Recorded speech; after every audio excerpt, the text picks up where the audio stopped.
প্রধানমন্ত্রী যখন নামছেন তখন স্বাভাবিকভাবে হোল প্রশাসন তো একটা জবাবদিহিতার মধ্যে আসছে। এই জবাবদিহিতা যদি একটি নিচ পর্যায়ে যদি থাকে, ওয়ার্ড পর্যায়ে যদি থাকে, তাহলে কিন্তু কাজ হতে বাধ্য। প্রথম দিনে 14,814 টন, দ্বিতীয় দিন 8,977 টন এবং তৃতীয় দিন 12,295 টন বর্জ্য অপসারণ করা হয়েছে এবং মোট 36,086 টন বর্জ্য মাতোয়াইল ল্যান্ডফিলে চূড়ান্ত ডাম্পিং করা হয়েছে। স্বাভাবিকভাবে প্রধানমন্ত্রী, আপনারা দেখেছেন যে প্রধানমন্ত্রী, আমরা যেটা চাই জবাবদিহিতাটা নিয়ে আসা। প্রধানমন্ত্রী যখন নামছেন তখন স্বাভাবিকভাবে হোল প্রশাসন তো একটা জবাবদিহিতার মধ্যে আসছে এবং সেখানে কিছু কিছু বিচ্যুতি হয়েছে। বিচ্যুতির ব্যাপারে ব্যবস্থা গ্রহণ করা হয়েছে ও আগামীতেও অন্তত আমি কনফিডেন্ট যে সম্ভব। অর্থাৎ এটা কিন্তু গতকালকে আমাদের পরিচ্ছন্ন কর্মীরা আগের রাত থেকে, যখন আমি নিজে নামছি রাত্র 2টা 2:30 পর্যন্ত ছিলাম, আমার চিফ অফিসার, সচিব সবাই আমরা ছিলাম, আপনারা অনেকে ছিলেন। অর্থাৎ এটা আমি এটাই বলতে চাই, যদি কর্মীরা সিনসিয়ার হয় এবং জনগণ যদি সচেতন থাকে, তাহলে এটা পরিচ্ছন্ন ঢাকা রাখা এটা সম্ভব।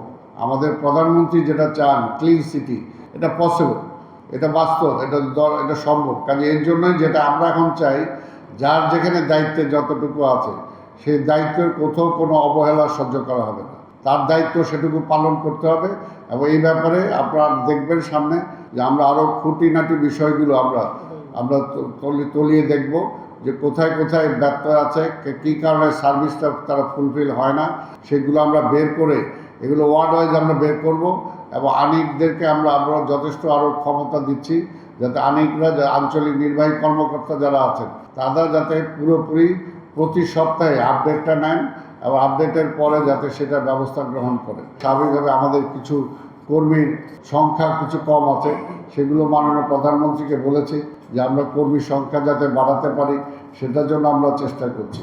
এর জন্য আমি বলতে চাই যে আমরা সৌভাগ্যবান যে আমরা এমন একজন প্রধানমন্ত্রী পেয়েছি যিনি আসলে সব সময় প্রতিটা সপ্তাহে আমাদের সাথে বসে উনি আপডেটটা নেওয়ার চেষ্টা করেন। এটা জবাবদিহিতা।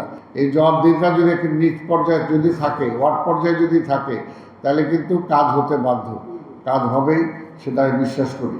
সিটি কর্পোরেশনকে যদি পুরোপুরি অ্যাক্টিভ করা যায়, যেটা আমি বলছি দীর্ঘদিন এটা ইনঅ্যাক্টিভ ছিল, এই ইনঅ্যাক্টিভ যন্ত্রটাকে চালু করতে হলে তো একটু মোবাইল টোবাইল দিয়ে এটাকে চালু করতে হবে। তো সেটার জন্য আমরা চেষ্টা করছি। আমি বিশ্বাস করি যেটাকে পুরোপুরি চালু করতে পারলে নাগরিক যে সমস্যা আছে সেগুলো, তারপরেও বলছি যে 50% যদি জনগণ আর 50% সিটি কর্পোরেশন, এই 100% যদি আমরা সচেতন হই, তাহলে ইনশাল্লাহ আমাদের দায়িত্ব আমরা পালন করতে পারবো।